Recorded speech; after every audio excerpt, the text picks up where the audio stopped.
हमारा मानना है कि मौजूदा वक्त में समाज का कोई ऐसा तबका नहीं है जिसको अपनी लड़ाई सिर्फ अपने लिए और सिर्फ अपने दम पर लड़ने की ज़रूरत है। हम जिस दौर में हैं, जिस वक्त में हैं, उसमें हर डिस्कोर्स में एक इंटरसेक्शनैलिटी है। इंटरसेक्शनैलिटी कहने का मतलब ये है कि अगर हम सुरक्षा की बात करें तो सुरक्षा किसी एक तबके की नहीं, पूरे समाज की ज़रूरत है। अगर हम गरीबी उन्मूलन की बात करें तो ये किसी एक जेंडर के लिए नहीं, बल्कि ये सभी जेंडर पे लागू होता है। और अगर हम किसी भी तरह का समूह उसको ट्रेस करने की कोशिश करें सोसाइटी में, तो हम उसमें एक इंटरसेक्शनैलिटी को देखते हैं।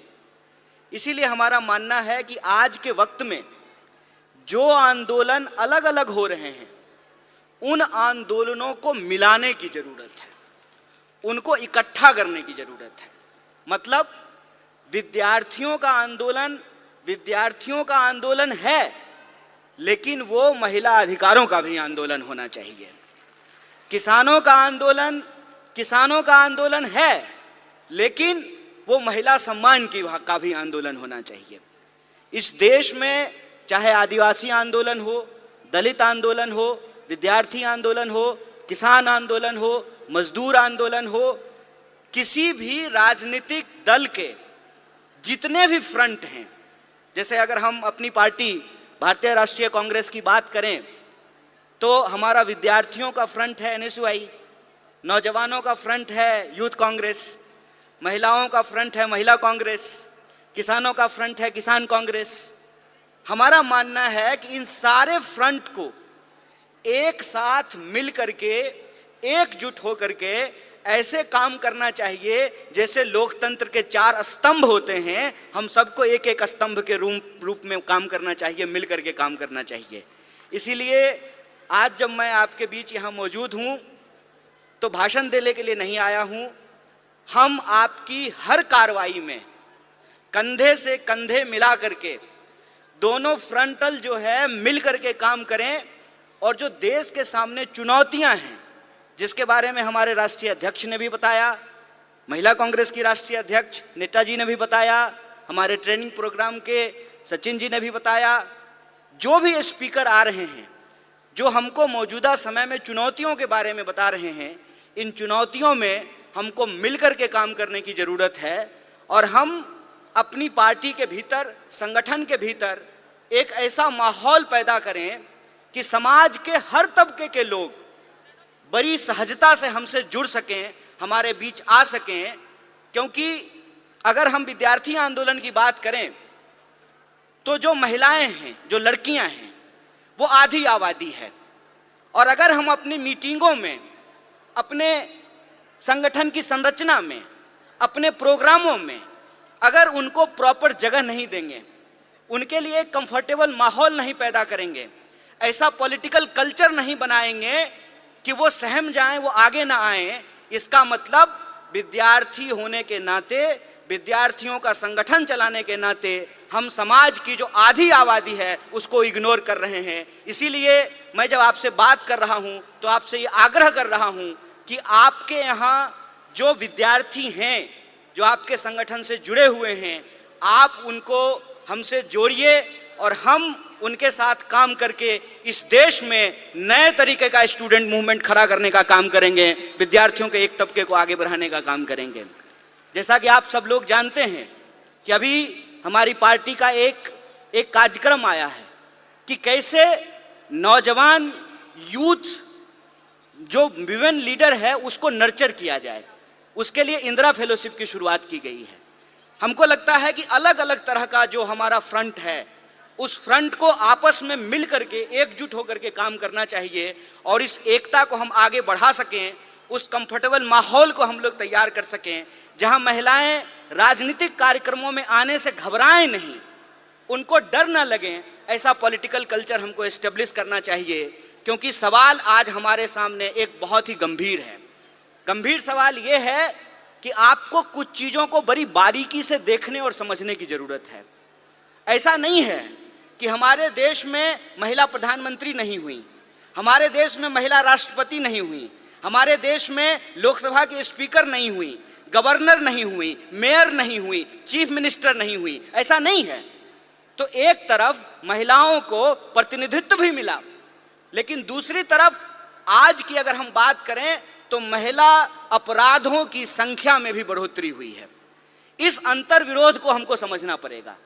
ऐसा कैसे हो रहा है? ऐसा अगर इस देश के इतिहास को हम बारीकी से देखेंगे तो हमको समझ में आएगा। जैसा कि हमारे राष्ट्रीय अध्यक्ष ने कहा कि जो अपने आप को विकसित देश कहते हैं, उन विकसित देशों में भी महिलाओं और पुरुषों को बराबरी के वोट के अधिकार नहीं मिले थे। अमेरिका में 1 पर्सन 1 वोट के लिए एक बहुत बड़ा आंदोलन किया गया था, लेकिन ये हमारे पुरखों की देन है, जो हमारे फाउंडिंग मदर्स एंड फादर्स हैं, उन्होंने इस तरीके का संविधान बनाया कि आजादी के साथ ही हमको वोट का अधिकार मिल गया।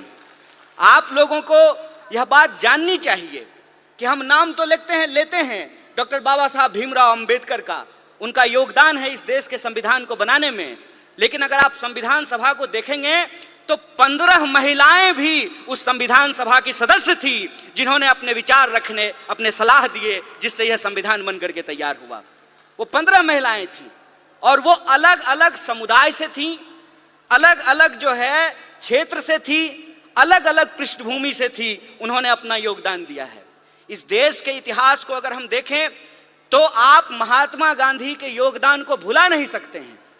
सबसे ज्यादा जो एंटी कॉलोनियल मूवमेंट पूरी दुनिया में हुआ, महिलाओं को आंदोलन से जोड़ने का काम अगर किसी व्यक्ति ने किया तो उस व्यक्ति का नाम महात्मा गांधी है। और आप देखिए कि देश को आजाद कराने के लिए, अंग्रेजों को इस देश से भगाने के लिए महात्मा गांधी जी को कस्तूरबा गांधी को छोड़ने की जरूरत नहीं पड़ी। छोड़नी पड़ी क्या? कस्तूरबा गांधी को साथ लेके चलते थे ना। और एक आज के प्रधानमंत्री हैं, कहते हैं कि हमको देश की सेवा करने के लिए पत्नी छोड़ना पड़ा। हाय रे बेईमानी।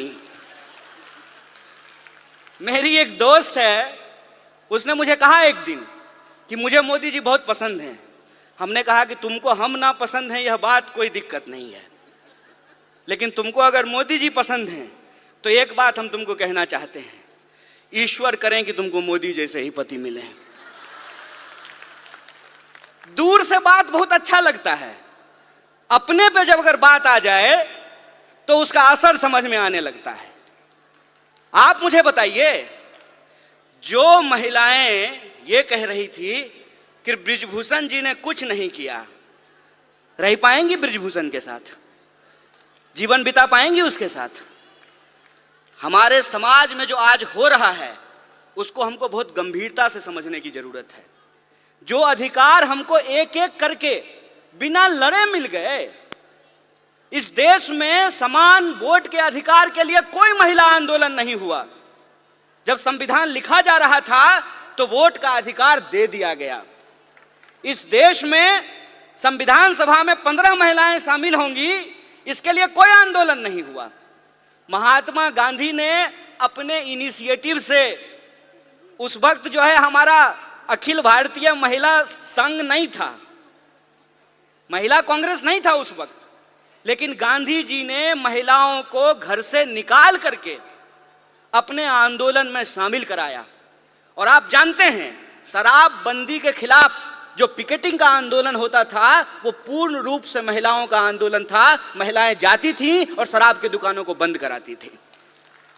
महिलाओं को राजनीति की मुख्य धारा में लेकर के आए, ये एक प्रोग्रेसिव सोच थी। प्रोग्रेसिव सोच के चलते संविधान सभा का ऐसे निर्माण हुआ जिसमें महिलाओं के प्रतिनिधित्व को सुनिश्चित किया गया। और यह प्रोग्रेसिव डेमोक्रेसी थी कि अमेरिका में आज तक, अमेरिका कहता है ना कि हम दुनिया का सबसे मॉडर्न देश हैं, मॉडर्निटी का ठेकेदार हैं। अमेरिका में आज तक कोई महिला राष्ट्रपति नहीं बन पाई है, और हमारे यहां महिला राष्ट्रपति बनी और उसी आधार पे भाजपा को कहने का यह हक मिला कि हम एक आदिवासी को राष्ट्रपति बना रहे हैं। बोलिए, लेकिन प्रश्न यह है आज हमारे सामने कि एक आदिवासी को अगर इस देश का राष्ट्रपति बनाया गया है तो मणिपुर में जब अत्याचार हो रहा था तो माननीय राष्ट्रपति ने अपने मुंह पे क्यों चुप्पी साध रखी है? यह राजनीतिक चुनौती है। इस राजनीतिक चुनौती को हमको समझना पड़ेगा और हम यह बात समझें कि विंग बनाने का यह मतलब नहीं होता है कि हम गुलदस्ता हैं, कि नेताजी आने वाले हैं तो 4 महिला को बुला करके वंदे मातरम गवा देते हैं। हम गुलदस्ता नहीं हैं कि भीड़ में जो है आप आगे में 4 लोगों को बिठा करके हमको सजा दीजिएगा। हम तेज पत्ता हैं कि बिरयानी में ऊपर से डाल दीजिएगा और जब खाने लगेगा तो निकाल दीजिएगा। यह प्रतिनिधित्व का सवाल है। प्रतिनिधित्व के सवाल को हमको सीरियसली लेना पड़ेगा और अगर हम सीरियसली लेते हैं तो प्रश्न आता है पॉलिटिकल कल्चर का। आपने देखा सारी जो एंकर हैं वो टीवी पे क्या कर रही हैं? वो कह रही हैं कि मणिपुर पे आप बोल रहे हैं, राजस्थान पे नहीं बोल रहे हैं। अरे राजस्थान क्या, दुनिया के किसी कोने में अगर महिलाओं के ऊपर कोई अत्याचार होगा तो बिना किसी राजनीतिक लाग लपेट के उसके ऊपर सवाल खड़ा करेंगे, उसके खिलाफ बोलेंगे ये हमारा हक है। आप ये व्हाट अबाउट रीच कर रहे हैं। आप ये दिखाने की कोशिश कर रहे हैं कि चोरी हो जाना, डकैती हो जाना और बलात्कार हो जाना एक है। नहीं है एक।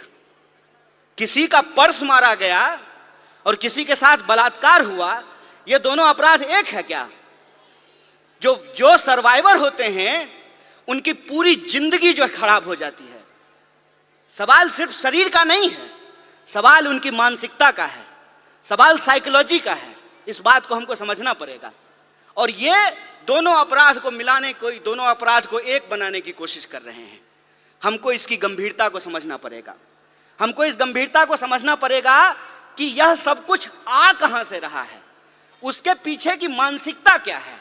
और हमारे राष्ट्रीय अध्यक्ष ने भी यह बात कही और सचिन जी भी ने अपनी बात में इस बात को कहा कि हम मानते क्या हैं, हम सोचते क्या हैं। अगर हम ये सोचते हैं, हमारे सोच में है कि धन की देवी लक्ष्मी है, विद्या की देवी सरस्वती हैं, तो धन की देवी जब लक्ष्मी थी तो राइट टू प्रॉपर्टी का अधिकार क्यों नहीं दिया गया? यह प्रश्न पूछना चाहिए ना। जब विद्या की देवी सरस्वती हैं तो महिला और पुरुष को पढ़ने का अधिकार क्यों नहीं दिया गया? यह जब हम सोचेंगे तब हमको समझ में आएगा कि आजादी गिफ्ट में नहीं मिला है, नागरिकता का अधिकार गिफ्ट में नहीं मिला है, राजनीति में शामिल होने का अधिकार गिफ्ट में नहीं मिला है। जो लोग उस वक्त आंदोलन को चला रहे थे, यह उनकी सोच थी कि अगर हमारी महिलाओं के पास पहनने के लिए साड़ी नहीं है। जब कस्तूरबा के साथ गांधी गए चंपारण तो कस्तूरबा से गांधी ने पूछा कि ये बताओ कि हमारे प्रोग्राम में महिलाएं क्यों नहीं आती हैं? तो कस्तूरबा ने बताया कि इतनी ज्यादा गरीबी है कि बाहर जाने के लिए एक ही साड़ी है, सारी महिलाएं एक बार बाहर नहीं निकल सकती हैं, तो सारी महिलाओं को छोड़ करके कोई एक बाहर नहीं आना चाहता है। और एक कहानी बोल करके मैं अपनी बात को समाप्त करूंगा, उससे आप वस्तु स्थिति को अपने आप समझ जाएंगे। एक बार मेरे घर में शादी थी, सारे मर्द को बारात जाना था। ये आज शुरू हुआ है कि अब जो है बेटे की शादी में मां भी बाराती बनती है और बहन भी बाराती बनती है। पहले ये नहीं होता था। मेरे बचपन में जो मुझे याद है कि जब शादियां होती थी घरों में तो सारे मर्द चले जाते थे और सारी औरतें रुक जाती थी। मेरी तबीयत खराब थी और मैं उस दिन जो है बारात में नहीं जा पाया। बुखार था बहुत तेज और घर में मैं सो रहा था। कुछ देर के बाद मैंने ये देखा, जब बारात चली गई है तो हमारे घर में गाने की आवाज आ रही है, थालियां बज रही हैं, ढोलक बज रहा है और लोग गा रहे हैं, नाच रहे हैं। कौतूहलता बस, आउट ऑफ क्यूरियोसिटी, मैं जाकर के चुपचाप दरवाजे के पास जाकर के देखने लगा और मुझे इतना आश्चर्य हुआ कि जिस मां ने मुझे 9 महीने पेट में रखा, अपनी एक एक सांस दी, खून दिया, पसीना दिया, 9 महीने पेट में रख करके पैदा किया, रोज खाना खिलाया, पखाना साफ किया, पढ़ाया लिखाया, वो मेरी मां गाती है ये मुझे मालूम ही नहीं था। वो मेरी बुआ जिसकी गोद में मैं पला, वो बुआ जो है डांस करती है, मुझे पता ही नहीं था। और वो जो एक फोक कल्चर है, वो फोक कल्चर इतना मजबूत है कि वो वक्त मिलता था महिलाओं को अपने भीतर के श्रृंगार को प्रकट करने का, अपने भीतर के प्रेम को प्रकट करने का। जिस समाज में आपको आपकी भावना प्रकट करने का अधिकार नहीं हो, उस समाज में महिलाओं को राजनीति में लेकर के आना एक चुनौतीपूर्ण कार्य है। और हम जितना आगे बढ़ रहे हैं, यह जो विचार वाली बात है, जो ये कहता है निर्भया कांड के दौरान कि अगर वो उस बलात्कारी को भैया भैया कह करके माफी मांगती तो उसकी जान बच जाती, उसी मानसिकता के लोग जब आज सत्ता में बैठे हुए हैं, तो आपको लगता है कि निर्भया के न्याय के लिए जो कानून आया वो कानून बन पाता? वो कानून इसलिए बन पाया क्योंकि कांग्रेस का नेतृत्व सोनिया गांधी के हाथ में था। इस बात को याद रखिएगा। यह प्रतिनिधित्व का सवाल है, यह नेतृत्व का सवाल है कि अगर नेतृत्व इस देश में इंदिरा गांधी के हाथ में रहा, नेतृत्व सोनिया गांधी के हाथ में रहा, तो महिलाओं को आगे बढ़ने का हक मिला। और नेतृत्व आज एक ऐसे आदमी के हाथ में है जो पत्नी छोड़ करके भाग गया, तो महिला अधिकार का क्या होगा, इसको आप बखूबी समझ सकते हैं। इसीलिए मैं पॉलिटिकल कल्चर की बात कर रहा हूं। अपराध कहीं भी हो सकते हैं, अपराध छत्तीसगढ़ में भी हो सकता है, राजस्थान में भी हो सकता है, मणिपुर में भी हो सकता है, मध्य प्रदेश में भी हो सकता है, लेकिन अपराध के बाद पुलिस की कार्रवाई कैसे हो रही है, सरकार उस पर क्या बोल रही है, जिस पार्टी की सरकार है उसके स्पोक्स पर्सन क्या बोल रहे हैं, इस बात पे हमको ध्यान देना पड़ेगा। और कांग्रेस और बीजेपी के बीच में दल का फर्क नहीं है, विचार का फर्क है, इस बात को हमको समझना पड़ेगा। और अगर हम समानता में भरोसा रखते हैं, अगर हमको लगता है कि बलात्कारियों को मंत्री, मुख्यमंत्री, विधायक और एमपी नहीं बनाना चाहिए, तो 2024 का चुनाव कांग्रेस पार्टी के अस्तित्व का चुनाव नहीं है। 2024 का चुनाव हम महिलाओं के लिए, हम तमाम नागरिकों के लिए, इस देश के अस्तित्व का सवाल है, संविधान के अस्तित्व के सवाल है। इसको हमको समझना पड़ेगा। और जिन चीजों से हम जूझ रहे हैं, चाहे वो महंगाई हो, चाहे वो बेकारी हो, उन तमाम सवालों को लेकर के हमको घर घर जाना है। और जो संविधान ने जो हमको अधिकार दिया है, समान अवसर का, सम्मान का, एकता का, भागीदारी का, उसको हमको आगे लेकर के जाना होगा। और जो नारा आपने लगाया है, आधी आबादी पूरा हक, अपनी पार्टी और एनएसवाई के तरफ से इस मांग के साथ हम पूर्ण समर्थन में खड़े हैं और आप किस लड़ाई में कंधे से कंधे मिला करके आपके साथ चलेंगे। इन्हीं शब्दों के साथ अपनी बात को खत्म करूंगा। शुक्रिया। इनकलाब जिंदाबाद। जय हिंद, जय कांग्रेस, जय महिला शक्ति।